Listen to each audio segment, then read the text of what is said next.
Hi friends, welcome to my channel. இந்த வீடியோல என்ன பார்க்க போறோம்னா உங்களுக்கு வரக்கூடிய Instagram மெசேஜ் நோட்டிஃபிகேஷன் ஹோம் ஸ்கிரீன்ல ஷோ ஆகலைனா அதை எப்படி சரி பண்றதுன்னு தான் இந்த வீடியோல பார்க்க போறோம். ஓகே फ्रेंड्स, இந்த வீடியோ ஃபர்ஸ்ட் டைம் பார்க்கறீங்கன்னா மறக்காம Subscribe பண்ணுங்க. பக்கத்துல பெல் ஐகான் இருக்கும், அதையும் கிளிக் பண்ணுங்க. அதோட ஆல்ங்கற ஆப்ஷன் எனேபிள் பண்ணுங்க. அப்பதான் நம்ம சேனல்ல போடுற ஒவ்வொரு வீடியோவோட நோட்டிஃபிகேஷன் உங்களுக்கு மிஸ் ஆகாம கிடைக்கும். வாங்க வீடியோக்குள்ள போகலாம். ஃபர்ஸ்ட் Instagram ஓபன் பண்ணலாம். நெக்ஸ்ட் ப்ரொஃபைல் ஐகானை கிளிக் பண்ணலாம்.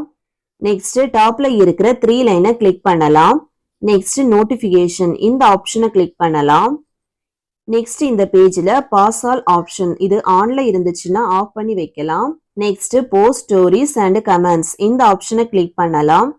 இந்த பேஜ்ல ஸ்க்ரோல் டவுன் பண்ணா லாஸ்ட்ல அடிஷனல் ஆப்ஷன் இன் சிஸ்டம் இந்த ஆப்ஷனை கிளிக் பண்ணலாம். நெக்ஸ்ட் அலோ நோட்டிஃபிகேஷன் இந்த ஆப்ஷன் டிசேபிளா இருந்துச்சுன்னா அதை எனேபிள் பண்ணலாம். இந்த செட்டிங்ஸ் முடிச்ச அப்புறமா இனி வந்துட்டு ரிசீவ் ஆகிற Instagram மெசேஜ் வந்து ஹோம் ஸ்கிரீன்ல ஷோ ஆகும்.